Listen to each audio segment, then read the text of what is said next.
નમસ્કાર દર્શક મિત્રો, સૌપ્રથમ આપ સૌને અમારી ચેનલમાં જય શ્રી કૃષ્ણ। તો આજના વિડીયોમાં આપણે ભાદરવા સુદ ત્રીજના કેવડા ત્રીજની વ્રતની વિધિ વિશે જણાવીશ। આ વ્રતની સંપૂર્ણ માહિતી આપીશ કે વ્રતમાં શું કરવું શું ન કરવું, આ વ્રત કઈ રીતે વ્રતમાં ધ્યાન રાખવું। તો આશા છે કે આપ સૌને અમારો વિડીયો પસંદ આવશે, તો વિડીયોને લાઈક કરી તમારા મિત્રોને શેર કરજો કે જેથી તેઓને પણ આ સંપૂર્ણ માહિતી મળે।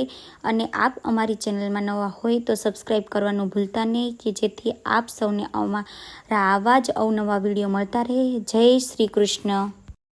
તો દર્શક મિત્રો, આપણે આ વિડીયોમાં આજે કેવડા ત્રીજનો વ્રતનો તહેવાર છે, તો આપણે એના વિશે જાણીશું, કઈ રીતે કરવાનું, ક્યારે છે તેનો મહિમા આપણે જાણીશું। કેવડા ત્રીજનો તહેવાર 26 ઓગસ્ટ 2025ના રોજ ઉજવાશે, જેમાં સ્ત્રીઓ સૌભાગ્ય અને મનપસંદ વરની પ્રાપ્તિ માટે નિર્જળા વ્રત રાખે છે। આ દિવસે ભગવાન શિવ અને માતા પાર્વતીની કેવડાના ફૂલોથી વિશેષ પૂજા કરવામાં આવે છે। સ્ત્રીઓના મુખ્ય તહેવારોમાં એક એવો કેવડા ત્રીજનો પવિત્ર દિવસ ભાદરવા માસના શુક્લ પક્ષની તૃતીયા તિથિએ ઉજવવામાં આવે છે। આ વ્રત કેવડા ત્રીજનો પવિત્ર તહેવાર 26 ઓગસ્ટ 2025 મંગળવારના રોજ ઉજવવામાં આવશે। એવી માન્યતા છે કે આ ત્રીજ હસ્ત નક્ષત્રયુક્ત હોય ત્યારે વ્રત કરવાથી બધા ફળોની પ્રાપ્તિ થાય છે। આ વ્રત મુખ્યત્વે સ્ત્રીઓએ સૌભાગ્ય આપવા અને તેમના સૌભાગ્યની રક્ષા કરવા માટેનું છે।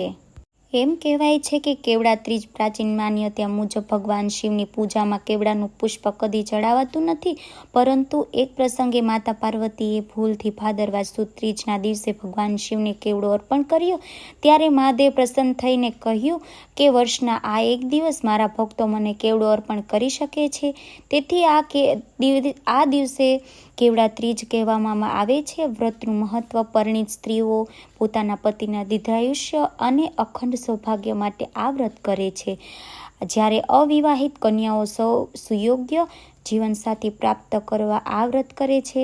માન્યતા છે કે માતા પાર્વતીએ સ્વયં આ વ્રત કરીને ભગવાન શિવને પતિ સ્વરૂપે પ્રાપ્ત કર્યા હતા। 2025ના કેવડા ત્રીજનું વ્રત કરવામાં આવે છે।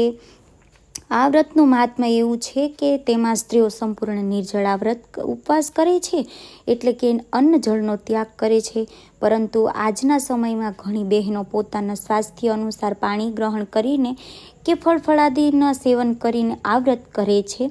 મુખ્ય વાત એ છે કે આ વ્રત હૃદયપૂર્વક ભક્તિભાવથી અને શ્રદ્ધાપૂર્વક કરવો જોઈએ। આ ઉપવાસમાં એકટાણું ખાવાનું કે દિવસભર બેસી રહેવાનું ટાળવું પડે છે। આ દિવસે ભગવાન શિવ અને માતા પાર્વતીની કેવડાના ફૂલોથી વિશેષ પૂજા કરવામાં આવે છે। કેવડા ત્રીજનું વ્રત પરિણીત મહિલાઓ પોતાના પતિના લાંબા આયુષ્ય અને અખંડ સૌભાગ્યની કામના માટે રાખે છે, જ્યારે કુમારિકાઓ મનપસંદ અને સુયોગ્ય વર મેળવવા માટે આ વ્રત કરે છે। દેશભરમાં લગભગ બધી જ જગ્યાએ આ વ્રત શ્રદ્ધાપૂર્વક કરવામાં આવે છે। આ દિવસે ભગવાન શંકર અને માતા પાર્વતીની વિશેષ પૂજાનું મહત્વ છે। એવી માન્યતા છે કે સ્વયં માતા પાર્વતીએ શિવજીને પતિ સ્વરૂપે પામવા માટે આ વ્રત કર્યું હતું। કેવડા ત્રીજની વ્રતની વિધિ શાસ્ત્રોક્ત રીતે કરવામાં આવે છે। આ વ્રત એક દિવસ પહેલા પરિણીત સ્ત્રીઓના પોતાના હાથમાં મહેંદી મૂકે છે।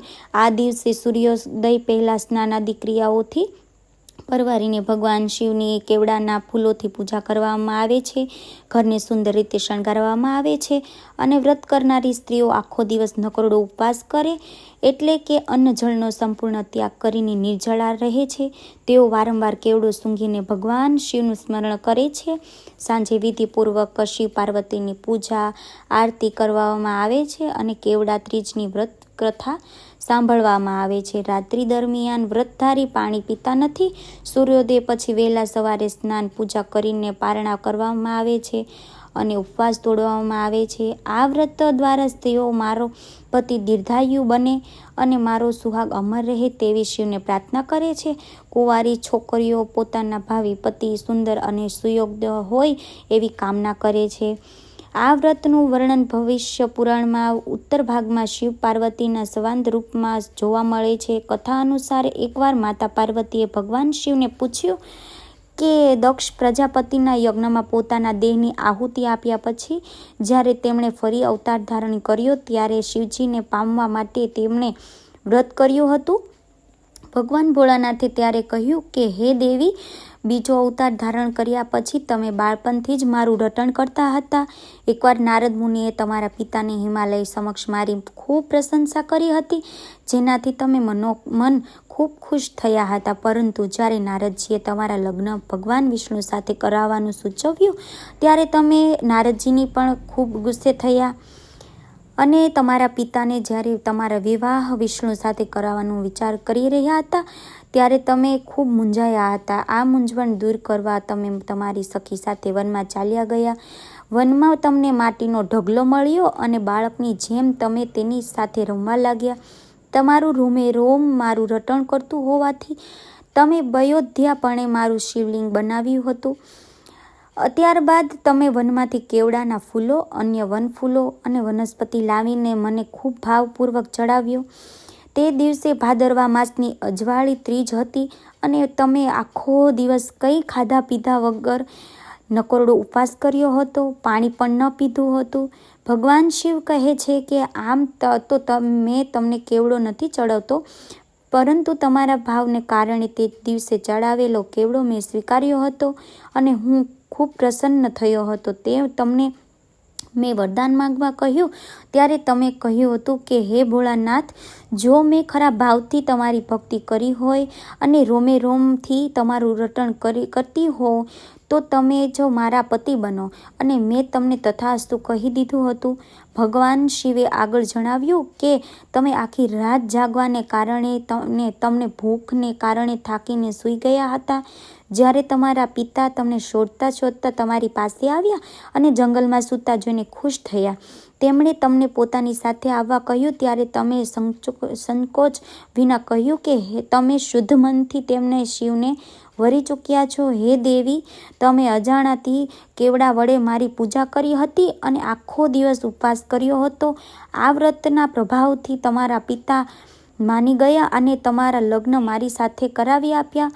વ્રતનું ફળ ભગવાન શિવના કહેવા મુજબ આમ તો તેમની પૂજા બીલીપત્રથી જ થાય છે, પરંતુ જે દિવસે માતા પાર્વતીએ કેવડો ચડાવ્યો ત્યારથી કેવડો પણ તેમને પ્રિય છે. ભાદરવા માસની અજવાળી ત્રીજે જે કોઈ ભૂખ્યા પેટે અને પ્રસન્ન ચિત્તે કેવડા વડે ભગવાન શિવની પૂજા કરશે તેના બધા જ મનોરથ પૂર્ણ થશે. આ વ્રત ભક્તિ અને શ્રદ્ધાનું પ્રતીક બની ગયું છે, જે સ્ત્રીઓ સુખમય દાંપત્ય જીવન અને ઉત્તમ જીવનસાથીની પ્રાપ્તિ માટે પ્રેરણા આપે છે. હે ભોળાનાથ, તમે જેમ માતા પાર્વતીને ફળ્યા તેમ આ વ્રત કરનારને સૌ કોઈને ફળજો. જય ભોળાનાથ. તો મિત્રો, આજના વિડીયોમાં આપણે સાંભળી કેવડા ત્રીજની વ્રતકથા, મહિમા અને પૂજન વિધિ. મને આશા છે કે તમને મારો વિડીયો પસંદ આવ્યો હશે. તો મને સાંભળવા માટે ધન્યવાદ. સર્વમંગલ માંગલ્યે શિવે સર્વાર્થ સાધિકે શરણે ત્રંબકે ગૌરી નારાયણી નમોસ્તુતે. બોલો દેવી પાર્વતી મૈયાની જય. બોલો શિવ ભોળાનાથની જય. ધન્યવાદ.